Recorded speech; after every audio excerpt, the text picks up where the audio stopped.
Okay, recording in progress. Well, kia ora and welcome everyone. Thank you for attending our first online planning session for Try This. I'm really excited to see you. And in a moment, we will do introductions, but first I'm going to invite my colleague and friend Whakarongo, Tauranga, to open the space with karakia for us. Kia ora tātou. Karakia tēmutanga. E te hui whae te mātauranga kia marama, kia whae take ngā mahi katoa, tu maia, tu kaha, aroha atu, aroha mai, tātou ia tātou katoa. For this hui, seek knowledge for understanding, have purpose in all that we do, stand tall, be strong, let us show respect for each other. Kia ora. Kia ora, Whakarongo. I'd like to warmly welcome everyone who's joined us. It does look like everybody who's enrolled hasn't made it, but in terms of expressions of interest, we've had a couple of people from overseas and teachers from all over Aotearoa who've bought our book and are keen to connect with this session, so they'll probably be viewing the video so we can say hello to them with a wave. We've had interest from people in early childhood, primary, intermediate, secondary teachers, community educators and academics. And I can see even in our little group here we've got some experienced practitioners in dramatic inquiry from Aotearoa and some who are new to it, Corinza, having just picked up a book last week. So it's a really exciting mix. And while we don't have time to go around the whole group, we do want to give everyone the chance to introduce themselves. So I was thinking we could try this. On the next slide, I'm going to introduce myself and my co-author, Tim Taylor. And while we're chatting and talking about ourselves, maybe you could do the same using the chat function. How about that? So Tim, would you be able to share our slides and we can share the one with our information and put that on the video, and meantime the rest of you can be jumping onto the chat and talking to each other about who you are. You're muted, Tim. I've given you the functionality to share the slides. So do you want to? Oh, I would love it if you'd do that for me, because that means I can look at my notes. Just give me a moment. Sure.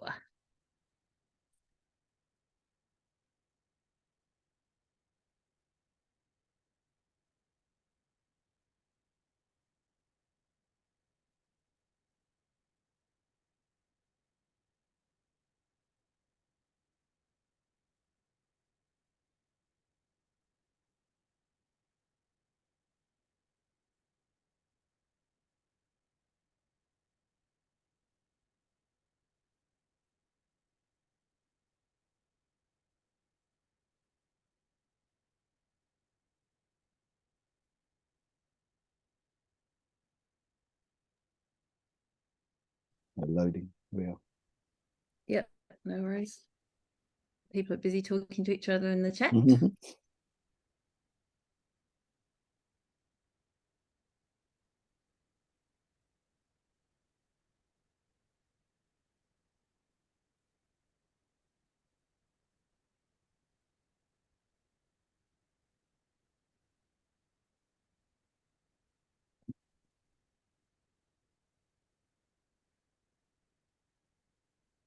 So while Tim's uploading those slides, I'll maybe just give you a little bit about myself. The slides are going to give you the professional stuff, but on a personal note, particularly Corinza, who I've only just met. I'm a sixth generation Kiwi on my father's side, Cornish on my mum's side, born in the Cotswolds in the UK, and I've lived in Wales and Ireland, and I moved out here to Aotearoa in 1990.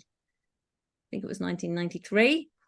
I now live in the very windy Turitea near Palmerston North, but I feel very connected to Kirikiriroa, where I used to work and live, and also to the Hawke's Bay, where I have lived and long to live again. And yeah, I've been privileged to learn from and work with all the other people here and with Tim. And Tim and I started our collaborations in about 2009. And we've just finished a 5-week tour of Aotearoa, which many of the other people here attended. So that's a little bit about me. And if you want to flick to the second slide, Tim, you could Can you see also the tell us slides now? Can everybody see? Yeah, we can. Yeah, cool. Yeah. Yeah. That's it.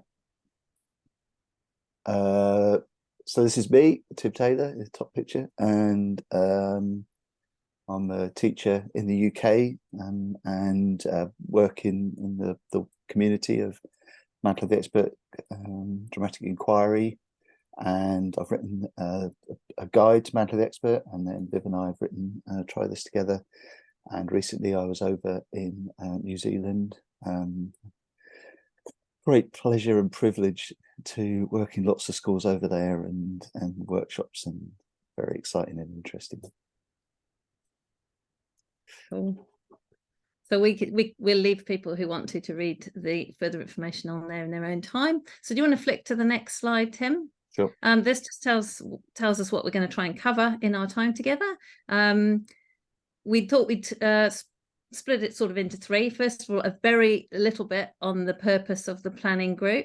Second, the main part, which is to demonstrate the first key from the book, tackle a problem, which many of the people here have tried many times. It's a good old staple here in Aotearoa. And then give some tips for planning and also tell you a little bit about where you can share your planning. So that's what we're going to do this week. And apologies, because in the information it said that we'd probably try and do a little bit more than that, but you can see that we're already 15 minutes in. So just looking through the one key, I think, is enough for tonight. So can you flick to the next slide for us, Tim? And jump in any time, by the way.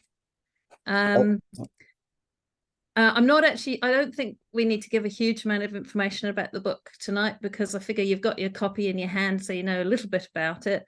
But just to give a little bit of detail, it's a book of 40 sequences, which we've called keys.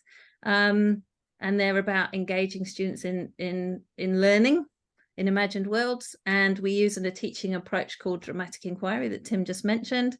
We've got support materials for the book on this website, trythisbook.org. And each of the keys, each of the sequences is illustrated by an example from the UK and one from Aotearoa.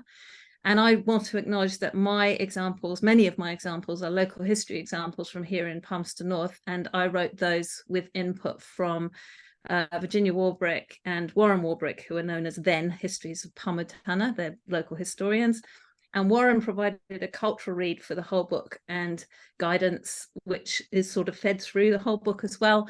And Virginia did the beautiful line drawings for the book. So that tells you a little bit about it. And there's more information about the rest of the team that was involved in the book too.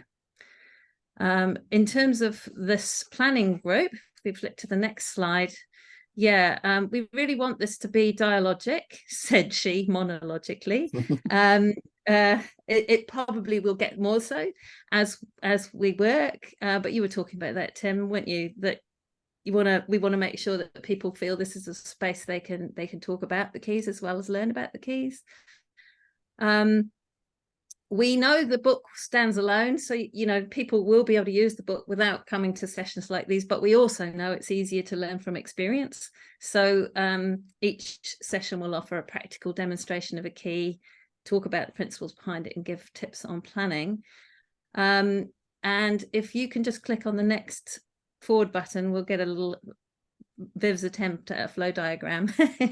One of the things we'd really love to do with these sessions is, after we've met as a group, we hope that you will go away, try the key, share the planning via the Try This website, and then come back as a group again, reflect on how that went, learn about the next key, and so on, around and around. Having said that, the middle bit, the exploring, giving it a go, and sharing your planning is entirely optional. It's perfectly fine to attend these sessions and just listen and learn from other people. Teachers are busy people, we know that, but we do have a little bit of a vision for building a global resource of teacher plans and building that up to share and get some planning from all over the world. I'm quite excited about that idea, and I know teachers from around the world are excited too. So we'll give some details on where to do that if you feel like it at the end. But is there anything else you want to add to that, Tim? No, I think that's you know, your flow diagram. I think that's very clear in terms of what it is that we're trying to achieve. But as you say, it is dialogic, so it relies very much on people participating and joining in and having a go at things. And if you don't have the time to do the next key before the next meeting, that's fine. But if you do, that'll be super. Yeah, this is exciting. So let's, without any further ado, let's have a look at today's key, which will be the one that we reflect on next time. So this one is called Tackle a Problem, as it says on the packet. And I'm not going to give too much preamble because we actually want the demonstration to speak for itself. That's kind of a principle of dramatic inquiry, to do first and then to talk, the affective to cognitive process that we admire so much. So I'm just simply going to tell you what it says in the book, that this is a key for bringing picture books to life by exploring tension in a story. And I'll also tell you that this key has been used many, many times by teachers in Aotearoa. Michelle, Whakarongo, everyone here, I think, would have used this key multiple times. Do you want to say, well, actually, we'll get you to talk about how you've used it and any comments as part of our discussion, maybe.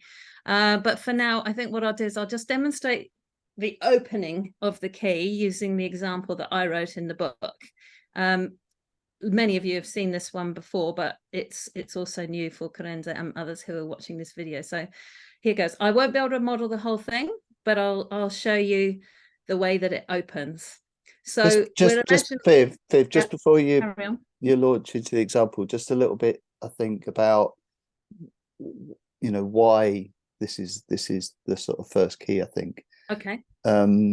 So obviously is that all right if I just sort of talk very, very briefly about that? I'm not going to talk about the key necessarily, but more about the thinking about the organization of the book. So one of the things, obviously, that we once we started writing these keys and we realized that we had a number of them, and then this number started to grow, we realized that there was some kind of organizational principles running through the keys, and how they kind of lined up and linked with each other. And one of the key ones was this thing about tension and the importance of tension in any kind of story or interesting story or dramatic event or encounter. And so this one, we decided it would be the first one because it had that principle kind of as the main focus of the key, but also it demonstrates this idea about teacher in and out of role. And that was a drama technique that we wanted to model right from the start, is the facility that we have as teachers or adults to represent other points of view.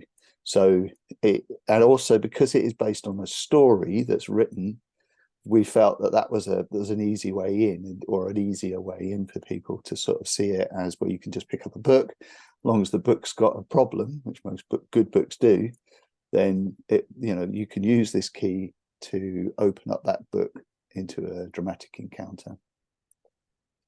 So thank you, Tim. That's really useful. I was so focused on the letting the thing speak for itself that I didn't even give it that context. So that was really helpful. Thank you. All right, if I bail on now. Yeah, go ahead. Into it. Yeah. So you can flick to the next slide because it just gives the title.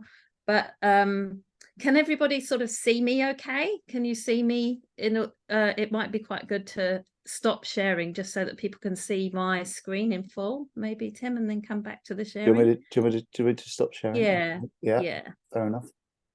So if you can see me, I'd like you to imagine that we're in a classroom and that I'm a teacher, and that you're the very, very well-behaved children in the classroom. And to begin this key, I would have done a whole lot of pre-planning, which we'll talk about in a minute. But we simply, I haven't got the script in front of me, but I think I remember. It says, I have, it's in the book. But I have taught it a number of times, so I think I'm okay. We simply begin by saying, in a moment, we're going to make a story together, and I'm going to be someone in the story. And you'll know that I'm the person in the story because I'm going to be wearing this red jacket. Okay. And with children for whom it's brand new, you might spend a minute saying, talking about that. And then you say, so the person that I'm representing is someone who isn't the same age as me, and they're not the same gender as me, and they're not even from the same culture as me. So I'm going to be representing someone really quite different from myself. All right, so we'll give that a go. And for now, if you could just watch without interacting with this person, you'll be able to see them doing something very briefly. And when I take the jacket off and come back, we can talk about what you saw. Okay. So I'll do that. I'll do a little action now that I would have prepared before the session. First of all, I put on the jacket.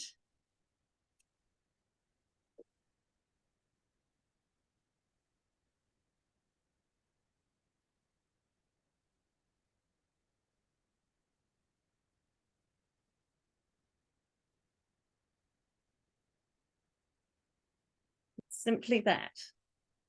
And no words. And when I've taken off the jacket, of course, we know that I've come out of the story again. So I would then ask the children, what did you make of that? What did you see? And you can unmute and tell me what you noticed, what you saw.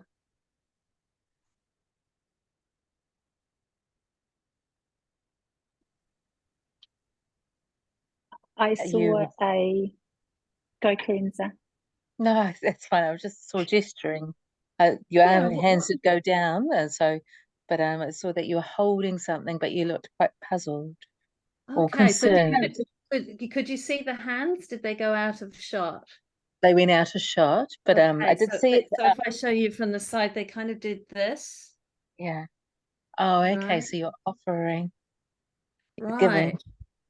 Right. So tell me about that, Corinza, because obviously you start making a story. We always do that when we see body language. But for now, just tell me literally what you saw those hands doing. How would you describe those hands?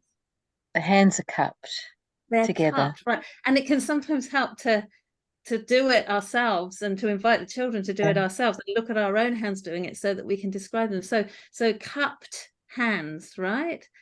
And you said something about what you saw on the face too, Corinza. Well, I'm working out whether you were concerned or you were thinking about something. There's something on your mind. Isn't it amazing how much we read into a facial expression, right?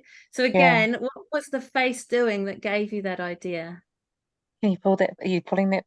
Can you do that face again? Sorry. I can. Yeah. So you're looking up, but your eyebrows are the person looked up. Yeah. And then you kind of look down and your eyebrows go down when you come and look down. Right. Viv, can I just Viv, can I just jump in just for a moment? So this is so interesting how how human beings do this. So Carissa, you were literally doing things with your fingers, weren't you, to represent your eyebrows? And I was working with a group of year one children. So how old are they? 6. On Friday. And they could mirror the actions, but putting the actions into words was really hard for them. And it's hard for us as adults, isn't it? We do things like this and we mirror, and it's all part of the process of this.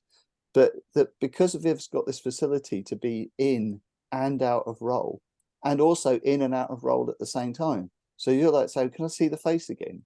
Well, it's Viv's representing the face, but she's not gone away as a teacher. So she's able to sort of be in and out of the fiction at the same time. And what, of course, she's doing is she's trying to develop the vocabulary, the words that describe what we can all see, and also that we understand, this kind of concern and then hope and then disappointment or whatever it is. We got words for that. But how do we describe it physically? The act, what are the words that we have to speak about that? That's that's kind of what we're trying to develop here with the students, is that vocabulary.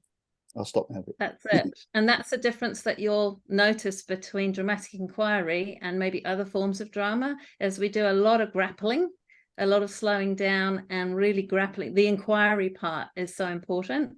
So it feels like we're going quite slow, but it's in order to pull out and grapple with those. That the inquiry here is how did we know what is being conveyed and what's the inference there? So that, and now all of that is summed up in a simple sentence in the book, something like invite the children to describe what they saw. So that's why it's useful to do a session like this, because we can really clarify what we mean by that. Whakarongo, were you wanting to say something? I can offer you something that I saw. Okay, ready great. to move on. Yeah, carry on. What else did you see? I noticed that when your eyes raised upwards, your chin lifted as well. And then when your hands drew closer to your body, so you lifted up and shifted your hands away from your body. When you looked down, your hands drew towards your body. And I also noticed that when you were shifting your hands upwards and away from you, your heart space and shoulders were open. And when you drew them into you, you closed down. So your heart space shut. Mm-hmm. Mm-hmm. There's so much in that, isn't there? And children do, don't they, Whakarongo? They do learn to do this kind of detailed observation the more that we use practices like that. So that's the first step. And we can break down that a little bit more in the discussion. The teacher then says, all right, thank you for all that noticing. This time I'm going to put the jacket back on and go back into the story. And this time there will be some words for you to hear. I'll do the same as much as I can, the same gesture. I'll be the same person in the same moment in the story, but this time there might be some words as well. So I'll add those. And just as I'm putting the jacket on, I used to do both at once, words and gestures, but I noticed that you get so much more inference if you keep the words out of it first, if you just break them into two parts.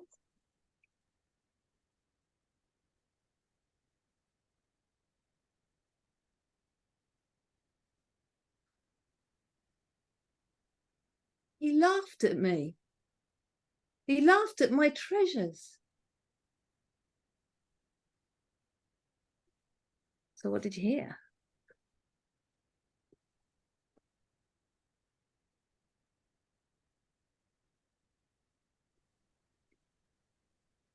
The person that you were being was laughed at by another boy. Well, I'm assuming a boy because you said he. Ah.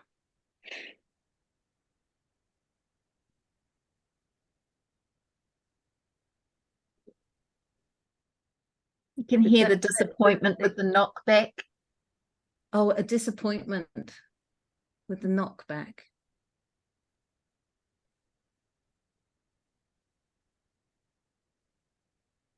And you see what I'm doing here, Carenza, is not too much kind of praising, not kind of saying, yes, you're right, or oh, you're close, or no, I don't. It's kind of more reflecting back, leaving lots of space for the children to talk and think and describe. Lots of, I mean, probably more space than we can allow in this, because we're trying to model the opening of a thing, you know, that the opening itself might take 20 minutes, but you get a bit of a sense, a bit of a flavor.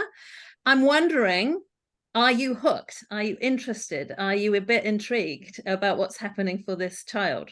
Yeah, you have to say that, right? But it's true. It's sort of by giving just partial information, it kind of hooks us. It makes us curious.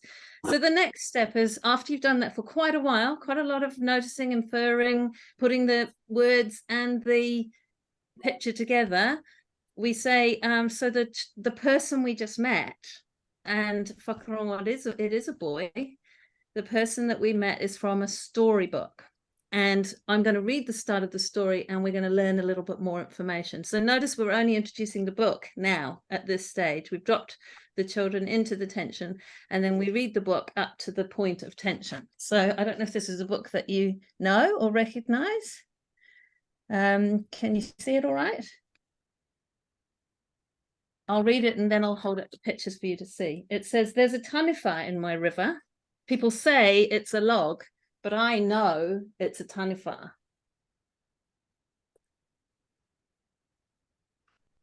She's been in my river a long time. Before I was alive and before my koro, my grandfather, was alive, the taniwha was in my river.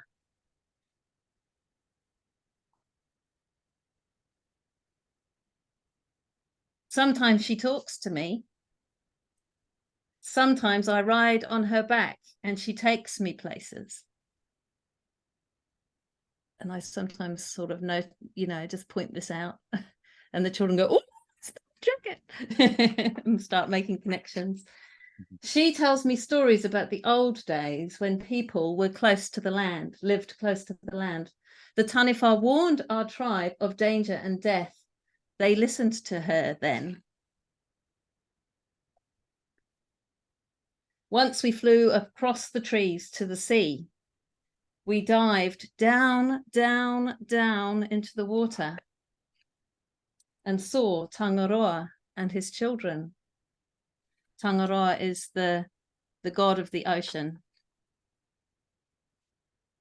Taniwha found a shiny green stone and gave it to me to keep.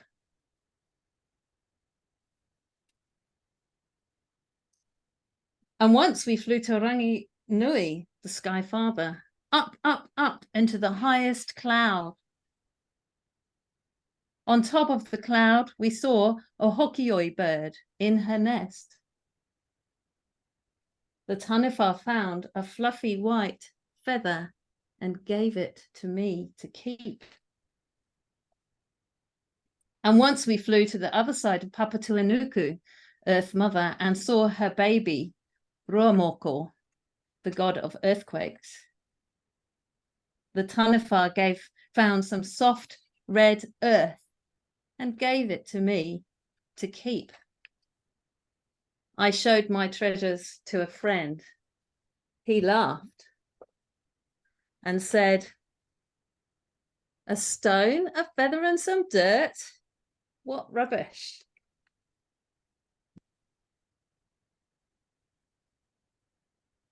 And I don't know if you can feel it in this kind of awkward Zoom kind of context, but there's a sense of arrival at that moment.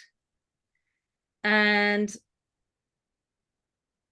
often the children just spontaneously start talking and making connections. But if they don't, you can prompt them with, it's okay, what did we find out?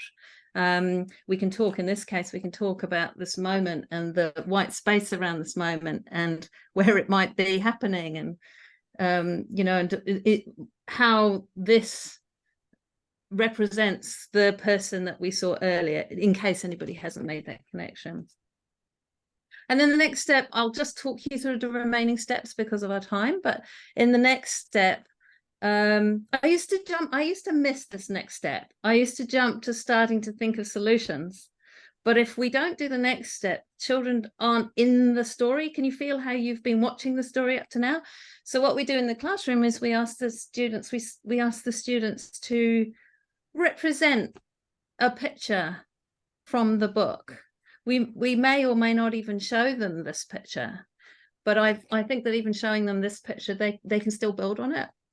And we say something like, we're going to create an image of this problem. It can be like an image in the book. No, we don't tend to use the technical language like freeze frame or anything like that, just because we're tending to want to frame it as exploring the story rather than, doing something for the teacher. And at that point, you need to think about how you're going to divide up your class. So for this one, we might say we'll get into pairs, and one will represent the boy, let's call him Tama, and one will represent his friend, and we will explore that moment that of the offering and the laughing. And even though it sounds as though they're illustrating something they've already seen, acting something out, there is something important in them taking on those roles and explore, and they will also make different discoveries. The illustrator hasn't shown the facial expression of this child here, and you will explore that with the two together. You might also decide that you want to add a third person into the group and say, well, there's someone else here. Let's imagine there's someone else here. Who might that be? You decide, put that third person into the group. Yeah. There are lots of ways you could organize that moment. And when the children have represented that moment, you can turn the pages of the book, as it were, have a look at the pictures, ask questions about the picture. That point, they know the problem. They've been inside the problem. So you bring them back to the mat, and you say, important question to ask. So what's the problem here? So what's the problem here? I've learned that that's an important question, because often a lot of new stuff comes out of that work on our feet and in the story, and a whole lot of new things might come up. So if you bring them back and say, so what's the problem here? That re-establishes the tension. And then quite simply, in this version of the key anyway, we can invite the children to start discussing and thinking of potential ways forward. What might our young Tama do? What might a bystander in this situation do? What sorts of things could we suggest to move this story forward, to start to tackle this problem? So, I mean, you didn't do the getting up and investing in it, but you can probably think of some ways forward. Can you? Can anybody suggest? Well, Viv, I was just thinking, as you were talking about the limitations of Zoom and how, you know, that inactive bit is so important in the classroom, but in Zoom is so much more difficult to do, because the step that you're describing. I have done no, it. Well, before. I was just thinking of the way that we might be able to do it. So in the classroom, we got time. Have we got time? Well, I'm just concerned about time, but okay. Give me 15 seconds. Right. So because the step is asking the children to step into the story and then to embody somebody within the story. That's the step. So if we could do it the way that it's written in the key, and that would be getting into groups of 3 and then working on a picture. But we could also do it. We could do it on Zoom. So if we think about the boys, it's Tama. Is that how you say his name? Tama. So if we think about Tama, and all I'm gonna say is I'm gonna go 5, 4, 3, 2, 1, and then when I get to 1, I'm going to ask you all to imagine how Tama looked the moment after his friend laughed at him and said, "Oh, that's just all bits of feather and dust and whatnot." Okay. So it's just to, and it would be just as your face or your body is to represent how Tama feels inside. So you can imagine that we've sort of got Viv's kind of disappointment, but there'll be something else happening inside him. It's a friend, it's someone who's close to him, somebody he trusts, somebody who he wanted to share this treasure with, and he's just said these horrible things to him. Are you ready? So just to represent Tama, how he responds to it inside. 5, 4, 3, 2, 1, go.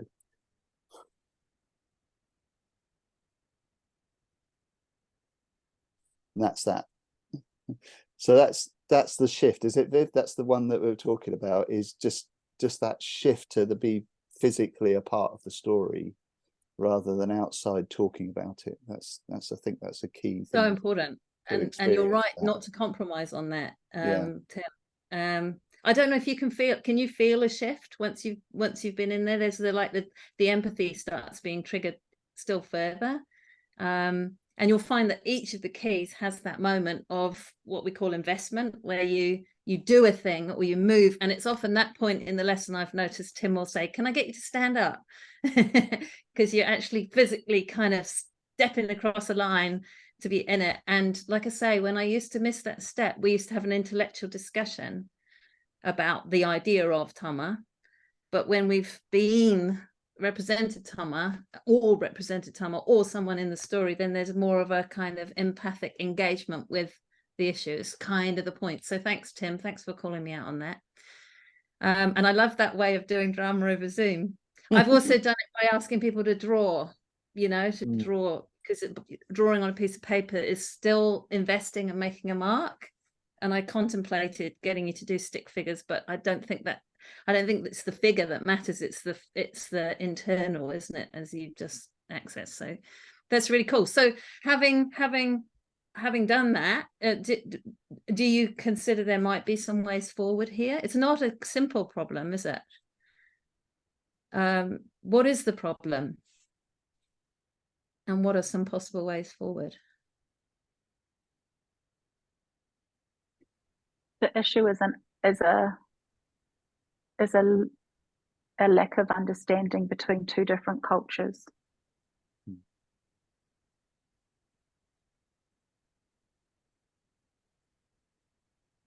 And that's complex. And I don't, because I've done this story with the children in my class, some of the things that we talked about was that two different people from two different cultures can hold two different but valid truths about what a treasure is and what a treasure isn't.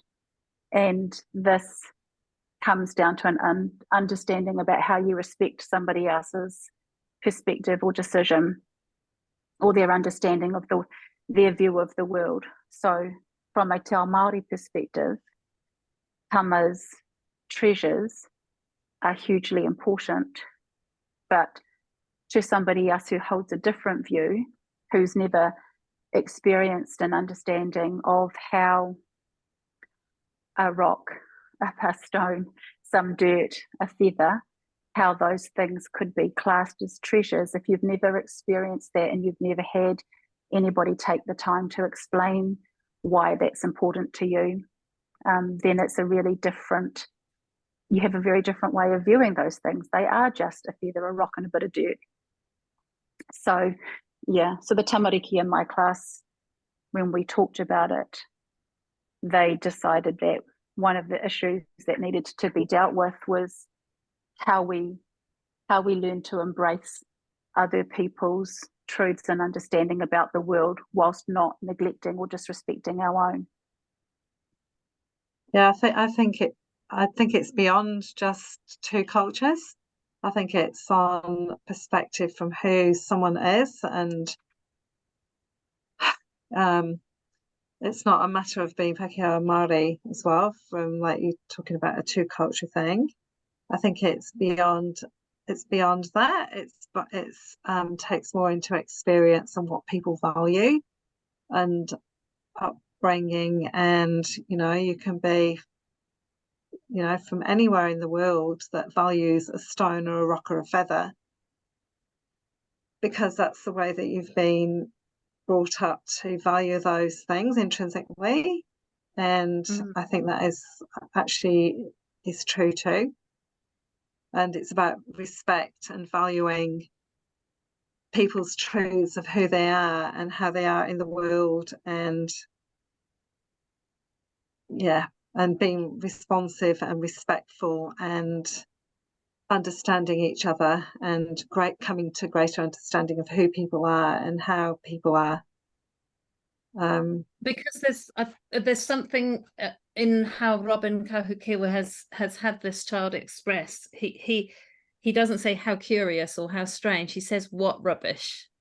So there's lest we rush to defend him and say, oh well, he's just got a different view. He's also, whatever someone is offering them in that way, this is what you're saying, isn't it, Pauline? It's kind of, it's bigger than a lack of cultural understanding. This is also about his way of being. Yeah, that need this is part of the problem.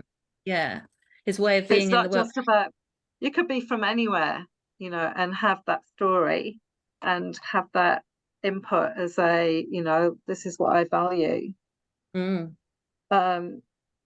Whether you're in England, in Tim's world, and you might be somebody, because I'm from England as well, you could be somebody who values the stream down the bottom of the road, or there might be some treasures that they've collected and that's really important to them. and somebody who has a, you know, in their same friend group might have, you know, a different sort of respectful, well, you sort of like response to treasures. They might have a, oh, my treasure is from going to the mall, or the, you know, or the wealth, or the trinkets, or whatever they've got. But this person might value something, a stone they found on the beach, or a few grains of sand. It doesn't matter where you are.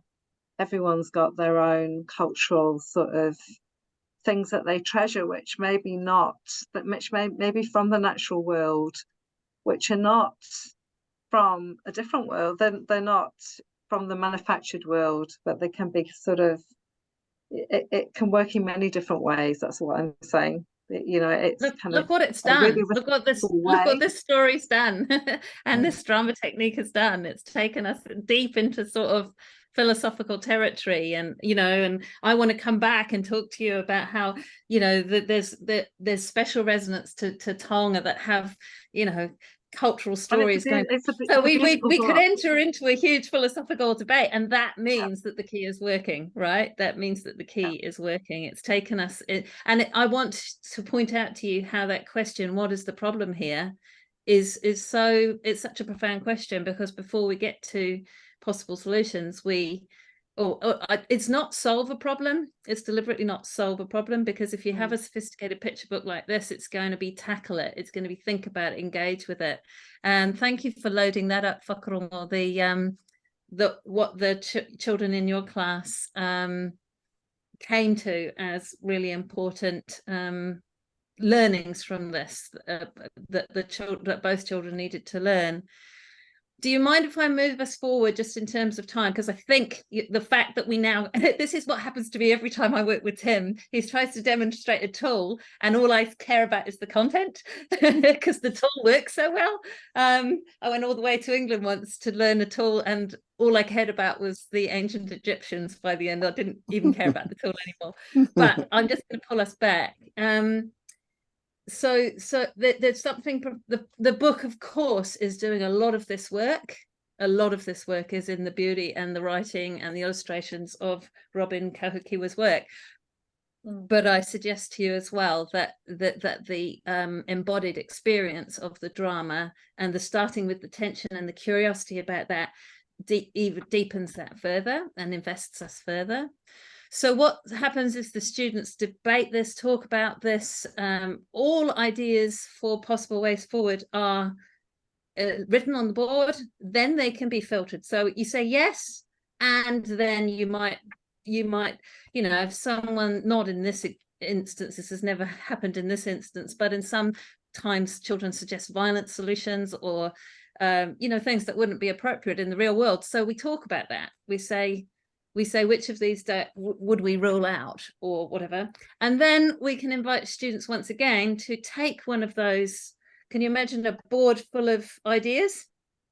To take one of those ideas and represent it as perhaps the picture that might be drawn at the end of the book, in which that solution was suggested by the author. Do you know what I mean? So we've had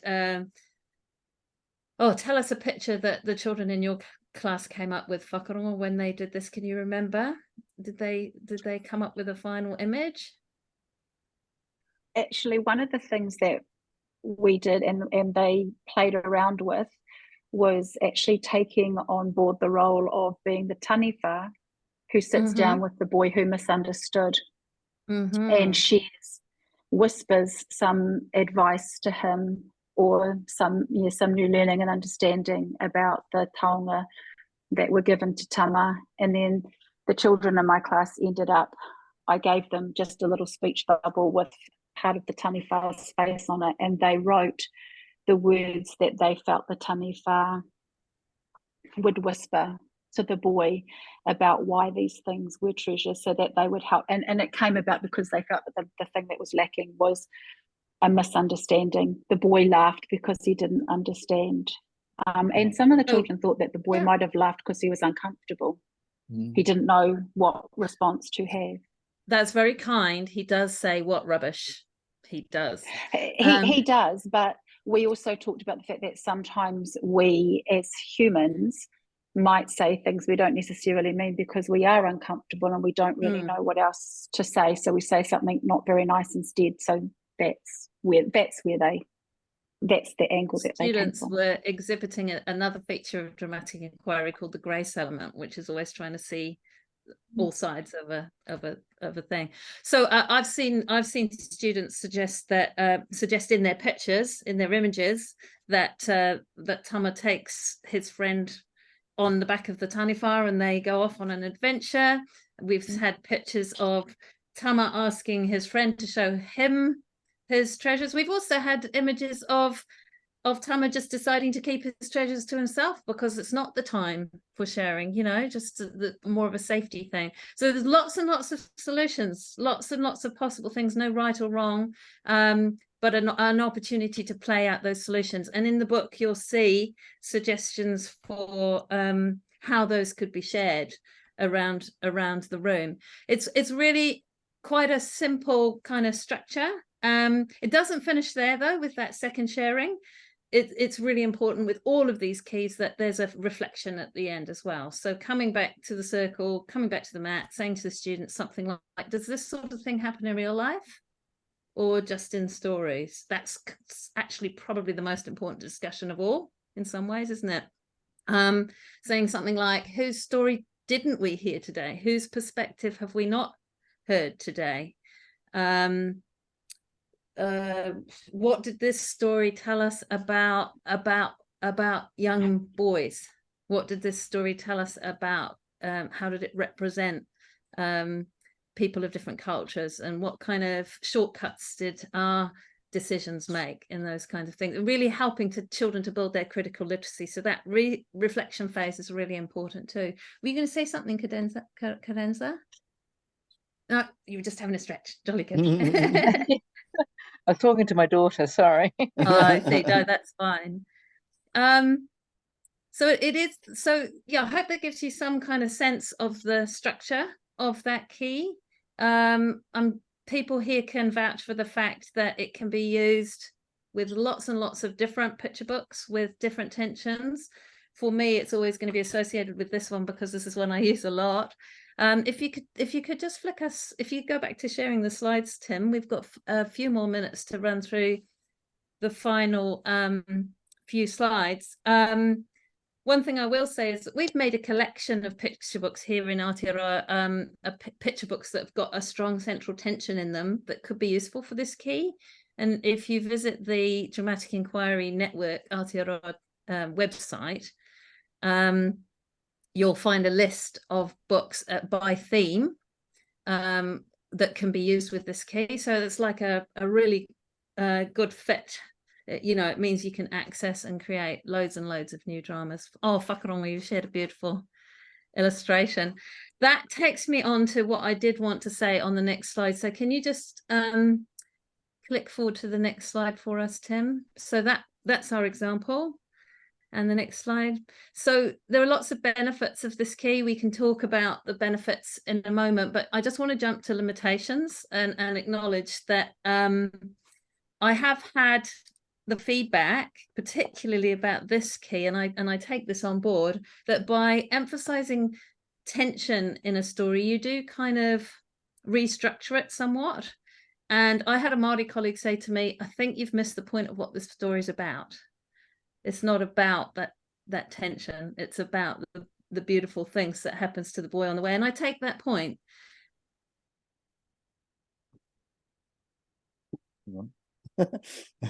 Has Viv frozen? She has. She's frozen. Oh dear, that's unfortunate, because that was right in the middle of something really interesting about the book. Are you back, Viv? Viv? Still frozen. Okay.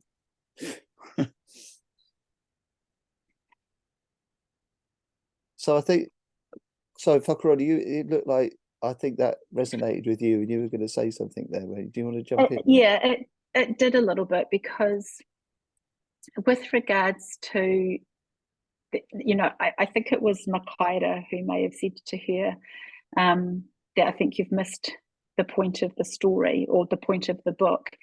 And and by focusing on the tension, you're focusing on a misunderstanding between the two boys. But the reality of it is that this young boy, Tama, got taken in to see and view the world of Tangaroa, the world of Ranginui, the world of Papatūānuku. He got to experience those things, and it's why I dropped the picture into the chat, because that's the view that we spent some time analysing the misunderstanding, and that's why the children came up with what the boys should agree to and what we thought Taniwha whispered. But it's the reason why we created the mural, and it's because we spent time in the world of Tangaroa, in the world of Papatūānuku, in the world of Ranginui, and exploring why those different aspects and those different atua were important from a Te Ao Māori perspective.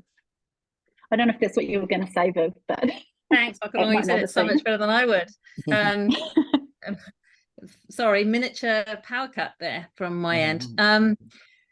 Yeah, exactly that, just exactly that. So it's always yes and, isn't it? It's a powerful tool. Yeah. It's always there is a strong tension in this book, and we can acknowledge that by focusing on the tension, we might shift the book a little bit away from the original intention or from the beauty that's within it. So that's an invitation to perhaps use a book with lots of different keys. And next week we'll look at Explore the Action, which is one that you could actually use alongside the tackle a problem key here.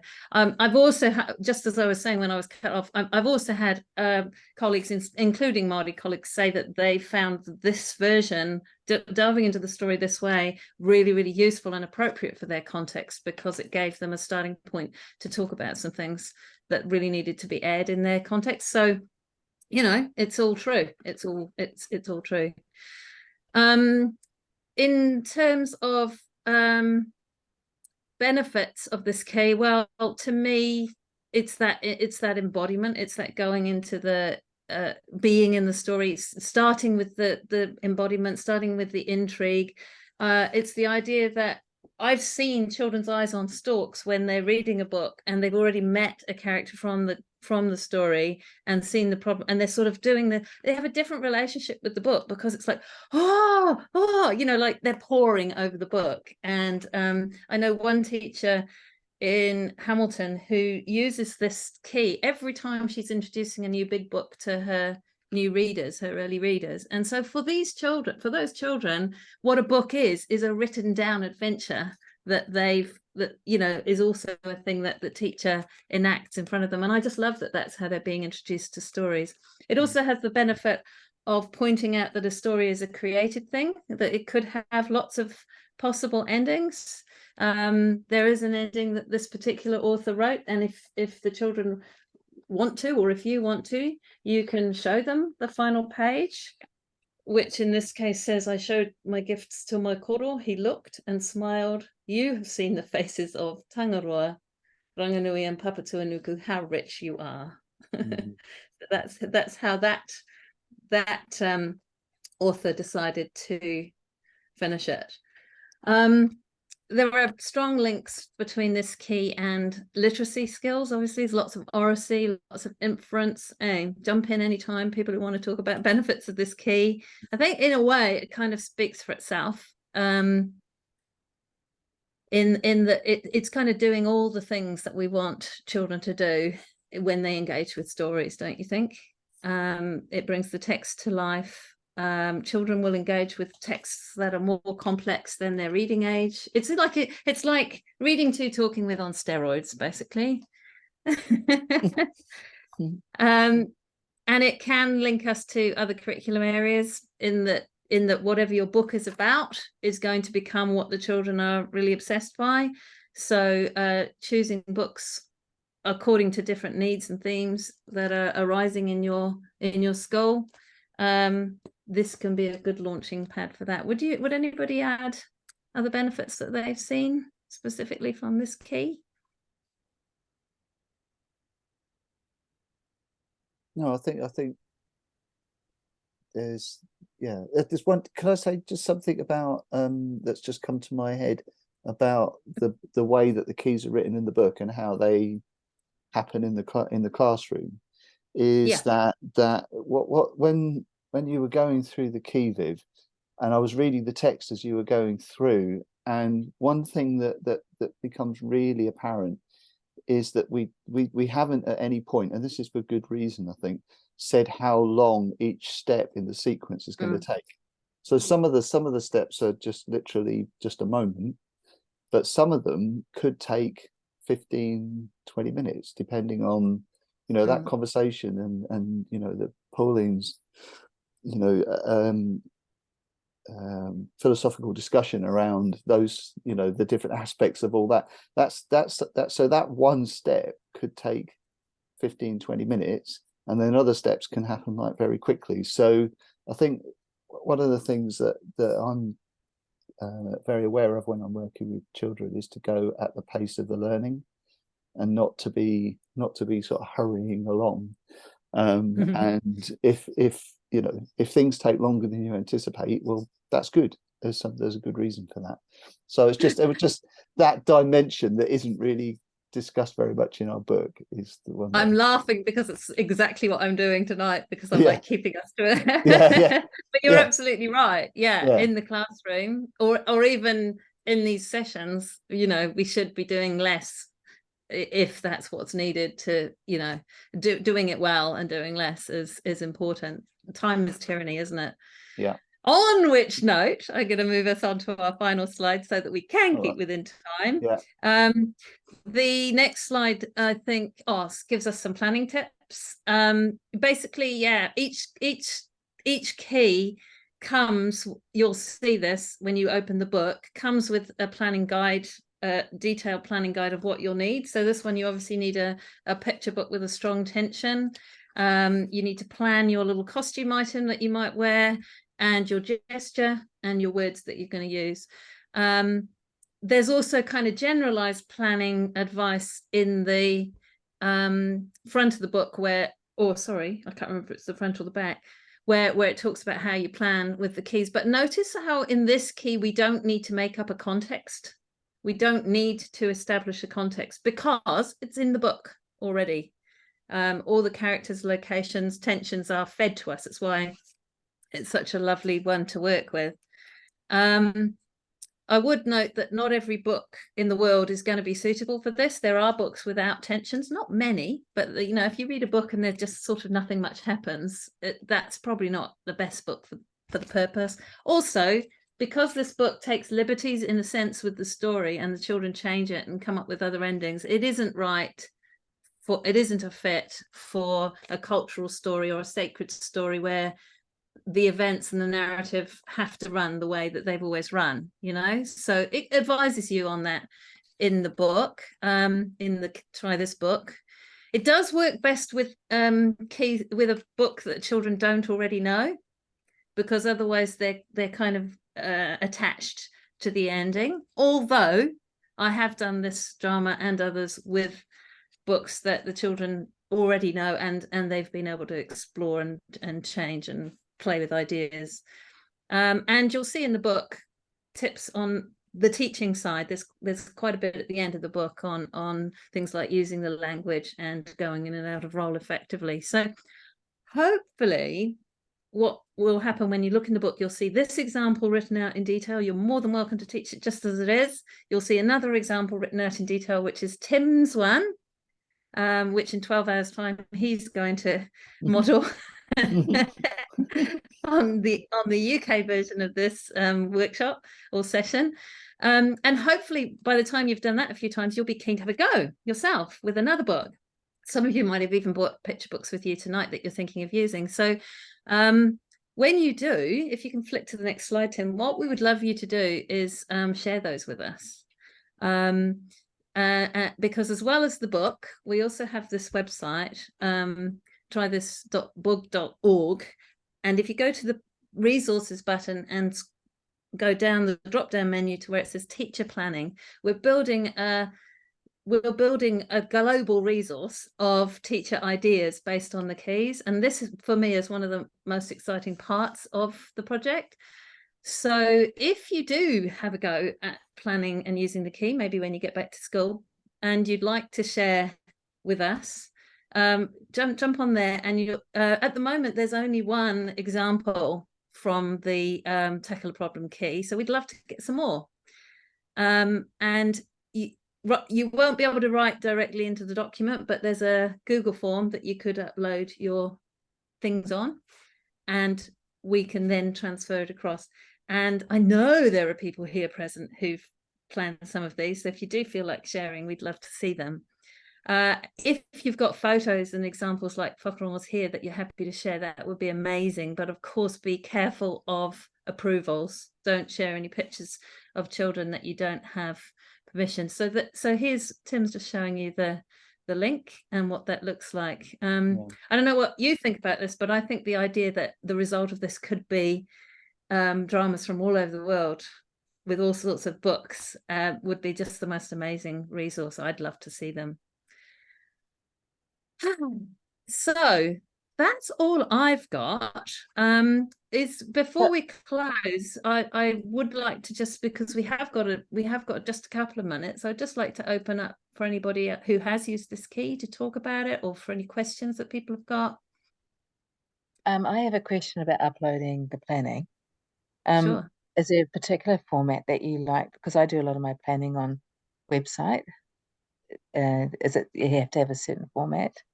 No, well, we've just literally just got a few brief notes here, but we could certainly upload a link if you include that. So as I say, it's a Google form at the moment, and we just want you to, because teachers are busy people, we're not expecting everybody to do detailed planning, but if you share a few notes with us, or if you've got something more comprehensive, you could share a link and we could flick that through. That would be wonderful. I enjoyed that, by the way, and I love that mural. Thank you.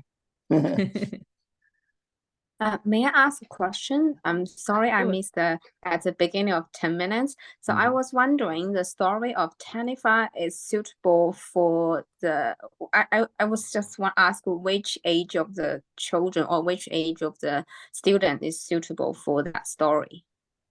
Great question, and nice to meet you. Thank you for coming. I've done this story with older children, year 5, 6. I think you can do it with younger children, but their level of understanding and comprehension is going to be different. They're going to take away different things, I think. Teachers who've used this, what would you say about age groups? The children in my class are 9 turning 10, 10 turning 11, and it was suitable for them. But I also know children at our school who were 7 and 8, and it worked really well for them. And the children who were 5 and 6, it's just they think about it differently. It's not maybe some of their thinking is just on a different tangent. They don't necessarily get everything that maybe somebody who was older would understand. I'm aware of one school where all the teachers did this experience with me on a teacher only day, and then every teacher in the school went and taught it with their class to start the year, so that they could talk about classroom relationships and so on. So in that case, they must have taken it right down to the youngest children. So it's like that with these keys. They many of them will adapt to the age group of your children. What age do you teach? Oh, I'm a early childhood educator, so I'm teaching from 0 to 5. Sure. Oh, well, wonderful. I think the framework, the key, would work really well for that age group, and I have used it with that age group. I might choose a slightly different book, something that's not quite such sophisticated ideas, but I may be underestimating your children as well. I don't want to assume that children wouldn't get, but that concept of meeting the character and hearing their problem and then helping them is something that age group are great at. The other thing to say is that with that age group of child, rather than doing the pictures and asking them to be still, we might just sort of play the solutions. You can think of play as being itself a convention that you can use. Wouldn't you agree, Tim? Yeah, 100%. Yeah, I wouldn't have any trouble using that book with children at that age, but it would be the kinds of things you expect them to come back with, and the kinds of tasks that you would involve them in terms of the playing of the story. You know, what you would do is you would engage in looking through the book and saying, you know, which part of the story would you like to be involved in? Where would you like to go if you could fly somewhere on the back of a, you know, a god or whatever? But it would be at that level rather than the kind of more considered and philosophical discussion around the encounter between the two characters, because that probably would be beyond them. But certainly the book, I think, would be very engaging for children that age. If you come to the next one of these planning sessions, we're going to be talking about a key that's really great to use with younger age group. It's called Experience the Action, and it's all action based and little pops of action and being the people in the book, people and things in the book. So yeah, but in the meantime, I definitely encourage you to have a try with this one and share your planning if you do some. So with that, I think we'll bring things to a close, and thank you everybody for coming and for listening to me stagger through.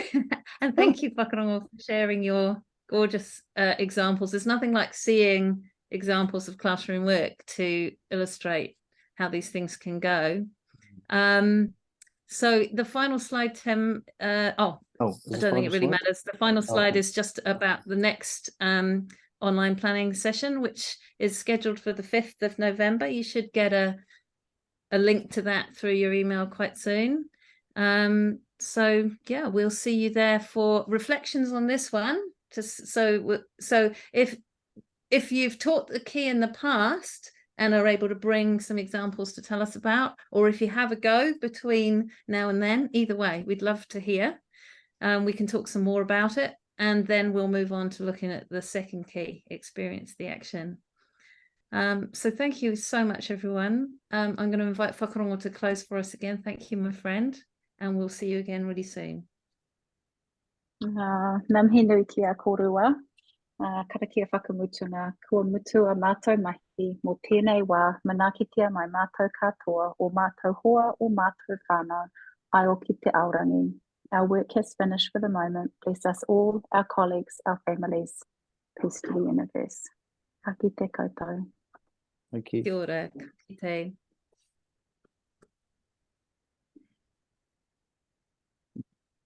Bye-bye. Thank you. Bye. Thank you, Pauline. Thanks. Nice to see Thank you. you. Lovely. You might to want see to you. stop the recording Bye. now, Tim. Okay. Thank you, Kate.